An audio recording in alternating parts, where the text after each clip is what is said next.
Drake McGruder is a sports and wrestling card collector who primarily focuses on Drew Brees, Peyton Manning, and modern wrestling cards. He can be found on a guest on a variety of different sports and wrestling card podcasts, and he is not afraid at all to submit his questions to try to put the hosts on the spot. Drake, welcome. Mike, thank you so much for having me. Longtime listener, first-time caller to the podcast, I guess we'll say. So looking forward to the conversation. I appreciate the introduction. Yeah, I appreciate you coming on and talking. You know, you're one of those people who we've had interaction online over the years, but we've never actually had a chance to sit down face to face here through the computer to have a conversation about cards and about collecting. So I was glad that you were willing to jump on today. When I look at your Instagram, pretty much the only thing I see is Peyton Manning, Drew Brees, and modern wrestling cards. How did you narrow into those being your collecting focus? Well, so I'll start. So Peyton Manning, I grew up in the Memphis area, and I was a big fan of the Tennessee Volunteers, a big fan of Peyton Manning around that time. And so I collected him in my kind of teenage years. And so that was kind of the first guy that I really got into really heavy, right? And so that was Peyton Manning.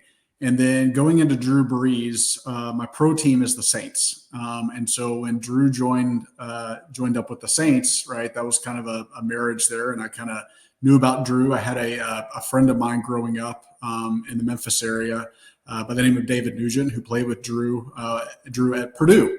And so I kind of knew of David and Drew's relationship and how fondly he talked about him and that sort of thing. And so that was kind of how I first kind of started collecting those two guys. And I'll kind of expand on more on that. But then with the modern wrestling, so growing up again in the Memphis area, wrestling was in my blood.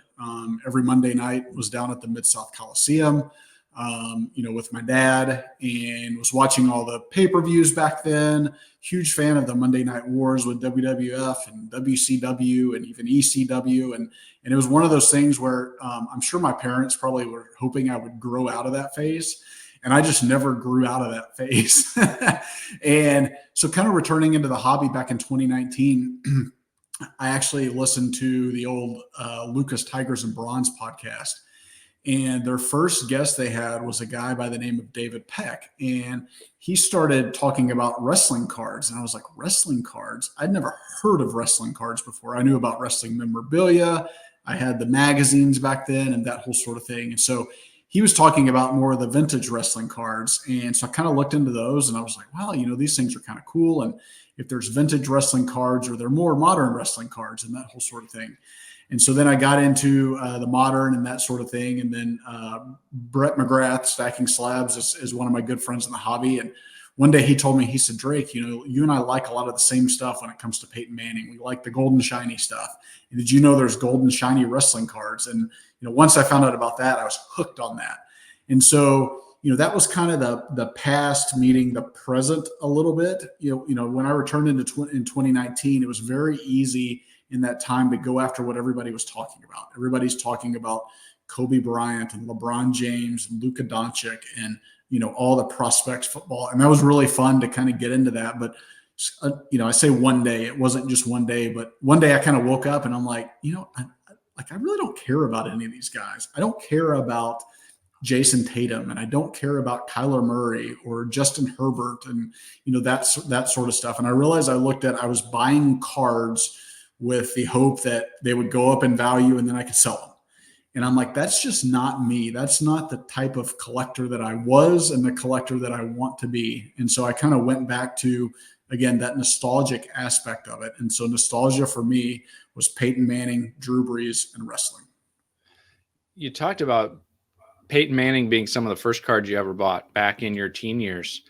When did you actually start? Was that when you started, or did you collect cards even younger, when you were in elementary or school or junior high age? When did you actually start collecting? Yeah, so the first cards I actually got, my aunt gave me a bunch of like 1960s, 70s, and even 80s football and baseball cards, right? When I was about 5-6 years old. And I just kind of had those and I looked at them and, they weren't in great condition, were beat up, but it was like, wow, this is cool. Like I've got a Willie Mays card or a Hank Aaron or Larry Zonka, right? That was kind of a cool rookie card to have and, that whole sort of stuff. And so I just had like a little stack of those. And then, growing up through elementary school, the hobby shops where I grew up were just right around the corner. And so I got into a group with a bunch of friends, and when we got good report cards or for birthdays or things like that, you would get, your parents would get each other like boxes of cards, or it was like a reward thing you got. And so it was always fun to get boxes and open them. And then you trade with your friends, and, then you'd go into the hobby shop and trade with the hobby shop and that whole sort of thing. So it was really more like the elementary years that I got into it. And then kind of going through the middle school and high school years were really into it. And actually, when I was in high school, I worked it was a retail sports shop, and he had a section of that was devoted to cards. And so, on the weekends when I worked there, I essentially worked in the hobby shop, so to speak, and I was essentially using what he was paying me to buy cards. And so I was just collecting cards kind of throughout that. And then, the story, like everybody, I went off to college, and, you kind of get distracted by other stuff. And I was still buying stuff here and there, and kind of so on and so forth. But just to answer your question, that was really kind of my start in cards, was really kind of those early years of my childhood. When you got back into, you said around 2019 or so, a little bit before everything went crazy in the pandemic, and then eventually you discovered Shiny and wrestling. How did that progression happen? Where you had heard David talking about vintage wrestling cards. There was some Shiny with Peyton Manning and those guys when you were first collecting, but there was still a lot of kind of traditional cards too. How did that evolution happen where you really started to gravitate towards that chrome or those shiny cards and that type of thing versus maybe some of the more traditional vintage type stuff? How did that preference develop for you? Yeah. So like whenever I get a card and I look at it, I kind of want it to make me feel something, right? And some people, when they look at vintage, they feel nostalgia, kind of one thing. But when you look at something really shiny, and I think, I'm thinking in my head, like the Fleer Brilliance 24 karat gold and some of those credentials type card and things like that. When you hold something like that in your hand, it feels very different, right? Number one, it has that, some of those cards just have a real wow factor to them. And sometimes when I looked at those old paper cards, I loved it for the historical aspect of it and things like that, but it didn't have the wow factor to me of it, where you just look at it and it's like, wow, again, the great historical nature, but it doesn't just have those aesthetics that really hit you in the feel spots, if that makes sense, number one. And then number two, as part of my collection and my uniqueness, I like having stuff that other people don't have, right? And so if I wanted to go out and buy, a 1982 Wrestling All-Stars Hulk Hogan, let's say, right now I could hop on eBay and find one. It may not be a PSA 9 or may not even be a PSA 8, but I could find a copy of that card. But then there's other cards that, again, are kind of more modern type cards. And I think of things like, Hulk Hogan's Prism Gold or his Topps Chrome Gold Refractor Auto that's out of 10. There's some of those cards that my copy that I have is the only one that I've ever seen for sale in the last 5 years. And so that, to me, it's attractive to me because, again, I like finding stuff that other people don't have, because it helps my collection become unique. And I want a collection that is unique to me and kind of fits my personality and collecting habits versus having something that's like, yeah, a lot of these cards are phenomenal cards. And they're really great cards and things of that nature, but it's a card that's readily available. Yeah, I think that's an interesting dynamic because there are some people who collect and they love the fact that they can have a similar collection as somebody else. They can be part of this community, that there's a group of us who have those specific cards and we collect those specific cards together. And then there's another segment, like you just kind of mentioned for yourself and your preferences, like you want to have the only one. You want to have that unique card. I think that's a pretty interesting dynamic. And that's one of the things I love about the hobby is that there's room for both of those types of things when people are building collectors. But it brings up another point that I wanted to ask about. These cards, a lot of the ones that you've got in your collection are very rare, right? Like you said, some of them, it's the only time you've ever seen that card come up. That can make things to be tough to get a good, like a direct comparable sale, when it comes to evaluating that card or how much you're willing to pay for that.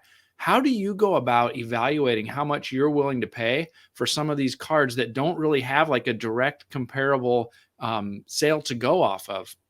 What's Mhm. your approach to kind of thinking through what you're willing to pay for some of those rare and unique cards? Well, one of the things I'll say, and it's kind of a piece of advice, is it's great to have kind of like a trusted group of friends in the hobby, right? Because you can go through and maybe they collect very similarly to you.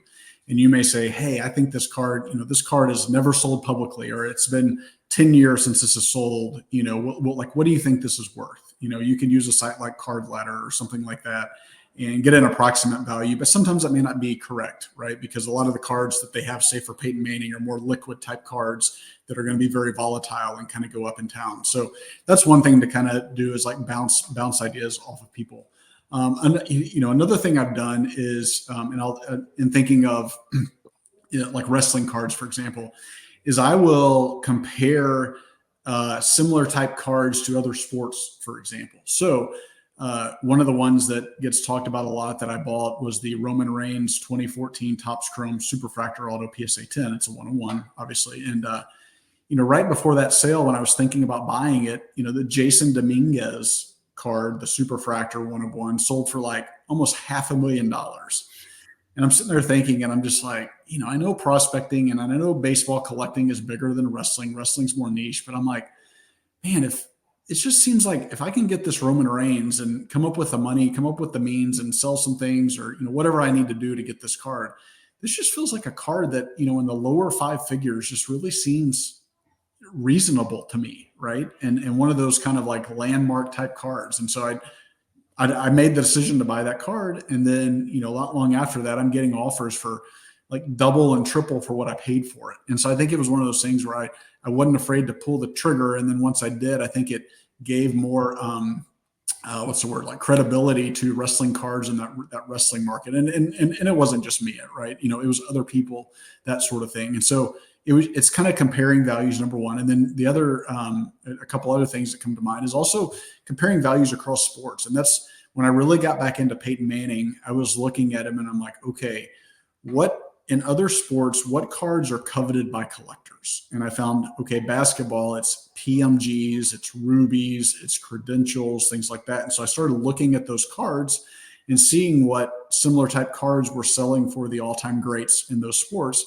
And then I would go see Peyton, and it was like, a tenth of the price. And I'm going, yeah, I don't know if this is a good price or not, but it just feels cheap to me. And I hate to use the word cheap, but it feels inexpensive to me comparatively. And so that helped me with the purchase. Again, it goes back to the cards and what I like. And I wasn't buying saying like, hey, I think this will be a certain price someday, so I think it's a good value. I just felt like the value of it that I was paying that day seemed to be a good price. And then finally, the thing I'll say is, and what comes to mind is the Vince McMahon Topps Transcendent Superfractor Auto. So that's Vince's, Vince has like less than 250 on-card signatures. And obviously he's not around, the company in that capacity anymore. So he's, as far as we know, he's not going to be signing for licensed products anymore. But when Topps Transcendent was out, it was anywhere from $13,000 to $15,000 a case. And one could argue that, that's Vince's best card. He doesn't have many autos, that whole sort of thing. And so in my mind, I thought, if I bought a case for $13,000 to $15,000, I've got a 1 in 50 shot of getting a Vince McMahon. Or I can just look at this and say, hey, my max bid for this is going to be the price of a case. And if I win it for that, then phenomenal, right? And so it goes in, and the auction's getting ready to come to the end. I put in my max bid, which was, I think, $13,000 and something like that. I ended up winning the card for like $9,300. And so that to me felt like good value when you don't really know what the value is. It was less than the price of a case. And that's one of, the better, if maybe not the best autograph that you can get from that product. So let's spend a minute and ask, or I want to understand, what does your collection look like today, right? You've talked about you started collecting when you were younger.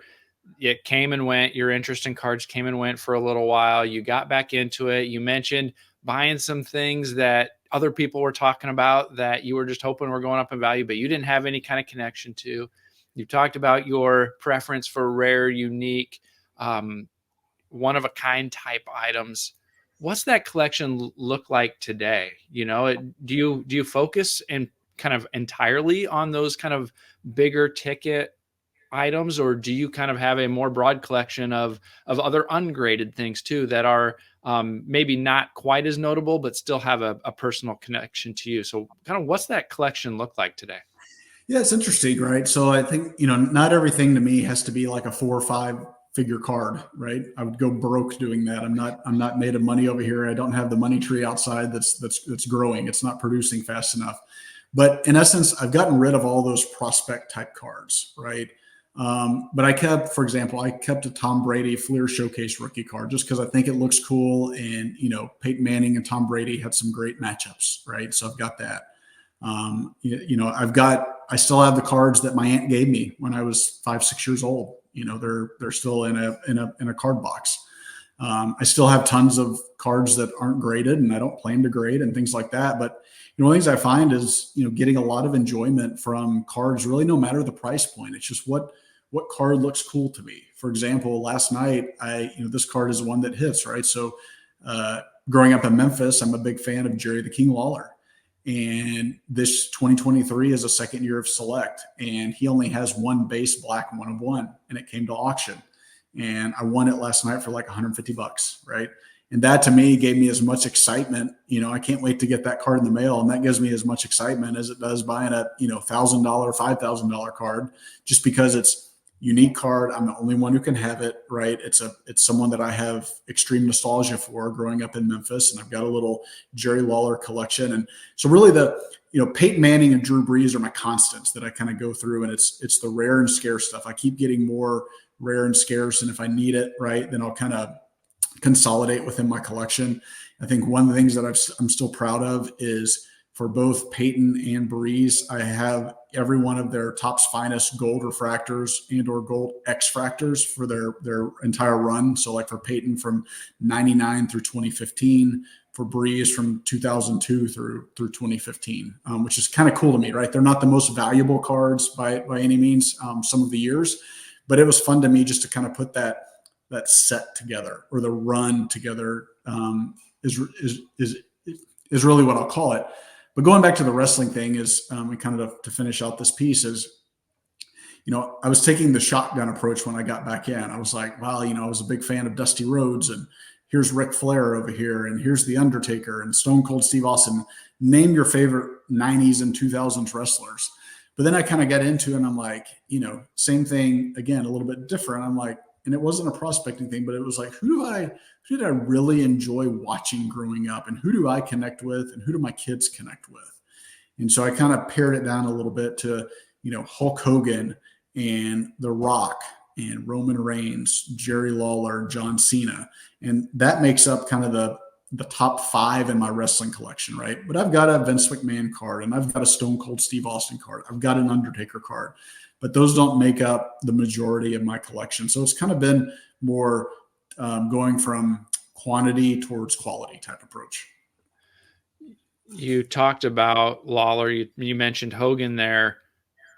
And maybe you don't have a ton of their cards as part of your collection, but I was just wondering, from growing up in that Memphis area, going and seeing wrestling shows so much when you were younger, what are some of the other wrestlers from that era that you have a connection to? Maybe they're not a big part of your PC right now, but what are some of those other wrestlers that you've got a connection to?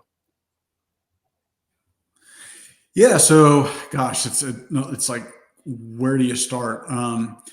It's Hulk Hogan, it's The Rock, it's The Undertaker, Macho Man Randy Savage, Stone Cold Steve Austin, Ric Flair, Bret the Hitman Hart, the Heartbreak Kid Shawn Michaels. You could go on and on and on again. And I think one of the neat things about being in Memphis was a lot of times getting Triple H is one. A lot of times you could see these guys before they became a big name. So, The Rock, before he was The Rock, was Flex Kavana in Memphis. And he's written books and done interviews, and he talks about wrestling in Memphis and flea markets and used car parking lots and all that. And I was at those shows.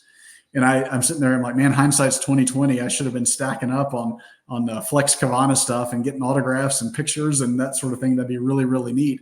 But a lot of that, nostalgia for me is what really drives my collecting really. It's who did I connect the most with? And it's, of course, it's the bigger names, but then you see teams, like the Legion of Doom, and gosh, we could sit here and go on and on and on. You throw in like SummerSlam 1992, and it's, there's Mr. Perfect out there, and it's the Road Warriors, and Demolition, and the Big Boss Man, and we could sit here and talk wrestling for hours and hours and hours. But it's a ton of nostalgia, and it was really neat seeing a lot of those guys come through Memphis on their way to making it big.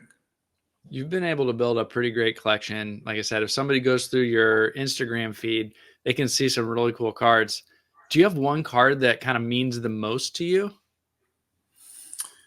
Oh, let's see. I'll say, if I can kind of go through each one. I think for me, the in wrestling, it goes back to the Vince McMahon Transcendent Superfractor Auto. Because, when I think about what he did for the business, and, here lately people could say, he's kind of a scumbag and that whole sort of thing. But I try to overlook that. You suspend reality a little bit when you think about it. But it's like what he did for the wrestling business in the 80s and 90s and 2000s and even 2010s. I mean, that was just a huge part of my enjoyment as a child. And so there's a lot that, I owe to him and the team and that he built to kind of build WWF into, the successful company that's a global company that it is today. And so, just having that card and just knowing that, hey, it's his only Superfractor autograph that he has. And that to me is just really cool. Some other wrestlers, say like Roman Reigns, he has multiple Superfractors, multiple, signature cards and things of that nature. Same with someone like John Cena or, Hulk Hogan and that sort of thing. But just knowing that that's Vince's only card from a high-end product, I think that to me is really, really neat. When I think of a Peyton Manning card, gosh, like where do I start there? I mentioned before the Fleer Brilliance 24 karat gold, just a absolutely stunning card in hand. You hold it up in the right light and it blinds you. And it's really neat knowing that, hey, there's only 24 out there. And we kind of talked before about having a unique collection and things like that. But there's like a Peyton Manning group chat that I'm involved in, and there's a few other guys that have the 24 karat gold. And so while it's unique and that it's rare, it's also neat to know other people that own copies of it, right? And that kind of, you kind of feel like a bond there within the community really around that card. The other thing of Peyton is I've got his 2014 Flawless Platinum Patch Auto, which I think is really, and of course that's the one of one, with the game worn. It's people make fun because it's the bro card for bro and Broncos. But that to me, I think is just a real significant card. It's kind of funny. A lot of people are like shiny or they like game worn. I'm the guy who likes everything. If it's Peyton Manning, I don't care if he's wearing a Tennessee jersey, a Colts jersey, a Broncos jersey, a Pro Bowl jersey. I don't care if it's gold shiny, if it's a patch auto. I like it all, which isn't great for the budget, but but yeah, no, it's a really neat card for me. And then going to Brees is his Essential Credentials rookie card. So when he was a 2001, he was a rookie. It was Essential Credentials. There was only one parallel that year, and that one's numbered to 2029, if I remember correctly. And so it's neat to be able to, I've got that in a BGS 9. And so as much as I love credentials and kind of credentials were big in the 90s and that sort of thing, and there's certainly value there with those cards, but I love the way that card looks. And it's kind of a throwback to the 90s a bit, but it's in 2001. So those three are kind of the ones that I think of when, cards I'm just really glad to have in my collection. Is there anything that you're dying to have that you just haven't been able to find yet? Oh, geez. The problem is there's cards that I want, but other people have them and, they either want an arm and a leg for them or they've got the, true diamond hands. Right. So, one that comes to mind is the Peyton Manning, going back to credentials, the Essential Credentials 98 Future out of 7. And that's a real significant card. There's only 7 copies, right? And that's just one. It changes hands privately. One hasn't sold publicly in almost 3 years. That'd be a phenomenal card to have. I'd love to have a Masterpiece 1 of 1 from Peyton's rookie year. Whether it's a Ultra or Flair Showcase Legacy or something like that.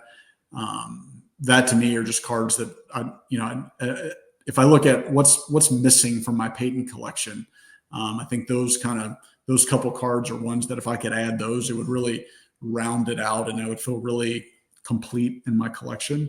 With Brees, I'm pretty happy with where my Brees collection is right now. I can't think of anything that I'm just, I really need that card at this point. And then I'd say the same thing with wrestling, right? I mean, there's certain things that are going to come up. We're kind of in a lull period right now because there were some issues with WWE and Panini from a lawsuit standpoint. So there's no new product coming out, but I feel very happy with my wrestling collection and kind of where it is right now. So if you kind of looked at what more am I looking to add, it's really, really on the Peyton side of things. So I'm trying very hard to be as patient as I can. That's one of my biggest problems. I certainly, when people talk about, hey, last year I bought 4 cards, I'm like, I bought 4 cards in a week in some cases. And so it's tough for me not to buy things. I think that's just that collector gene. And it's like, I see a card, I buy a card. I like cards. And then if something comes along and I've got to sell some things, consolidate or something like that, then at that point I'll do that. But if not, I just really enjoy the cards that I've acquired, whether through purchasing or trades or something like that. I was a little bit surprised when I asked about, some of those most significant cards to you that you didn't mention the Drake McGruder rookie card as one of those cards. You were part of the 2023 Wrestling Card Collector Series release. Is that in fact your rookie card?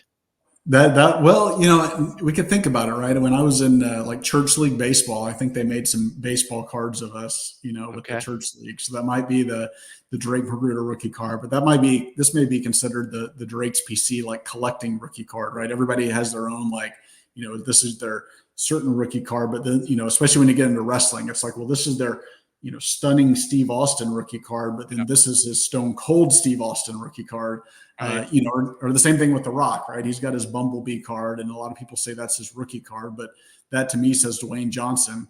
There's other cards when he was The Rock, right? And so people look at that, but no, that was really, it was an honor to be asked to be a part of that first set, and that I love getting cards. I thought it was really neat. People who were collecting signed versions of that, and they would ask you to send it, and just getting that and getting signatures, I thought was really neat. Of course, the metal cards were really cool. And then the other thing is, going back to being like a gold and shiny collector, I reached out to the individual who made that set.